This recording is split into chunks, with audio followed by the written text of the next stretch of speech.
guys, welcome back to my favorite channel.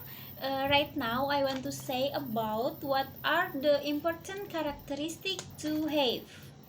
To better understand or appreciate cryptocurrencies, it's important to get a good grasp of the nature of money.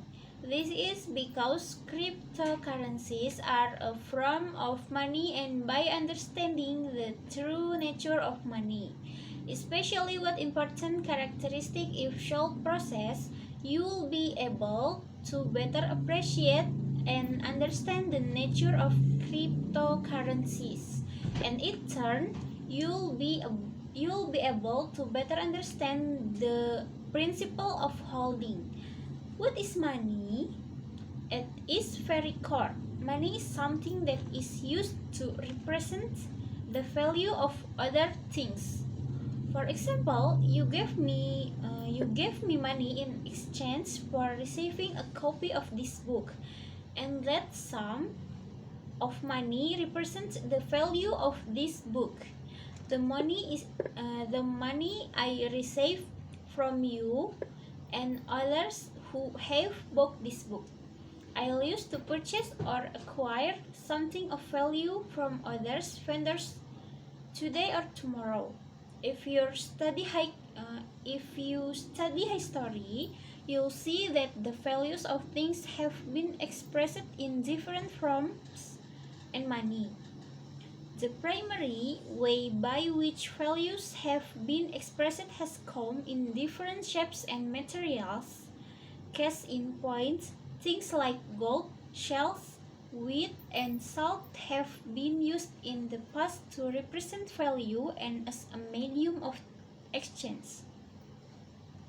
But for something to be able to continue representing value, the people who are using it must continue trusting that a medium of exchange is indeed valuable, and more importantly, its value will persist for a long time so that they will still be able to benefit from in the future.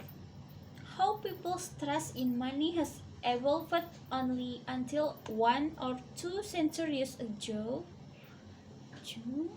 Societies had always placed their trust in something when it comes to the value or representations of money, but the way people trust in money has shifted from trusting something to trusting someone. What do I mean by this? In the past, people would use, as I mentioned earlier, stuff like gold, wheat, salt, and even seashells as a medium of exchange of or money. But over time, people caught on the fact that using such things as a measure of value and medium of exchange can be quite burdensome. Can you can you imagine buying your groceries with salt or salt?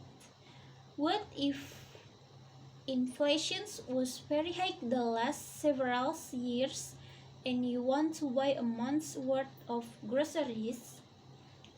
Can you imagine bringing that much salt to the supermarket?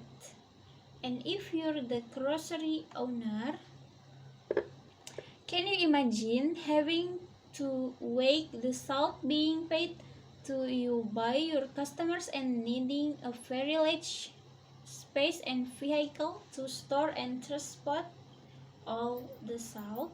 And what if it rains? Do you get the picture? Because of such inconvenience, people were forced to improvise and come up with a more practical value storage and payment solutions. Paper money. So this was how it worked in the beginning.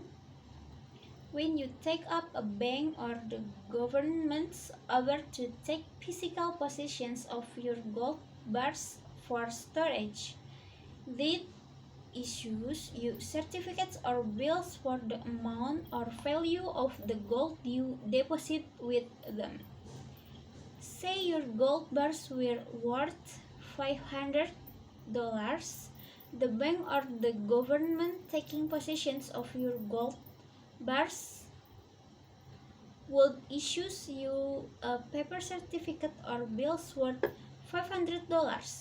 Now think about this, which is easier to carry around, paper bills worth $500 or gold worth $500.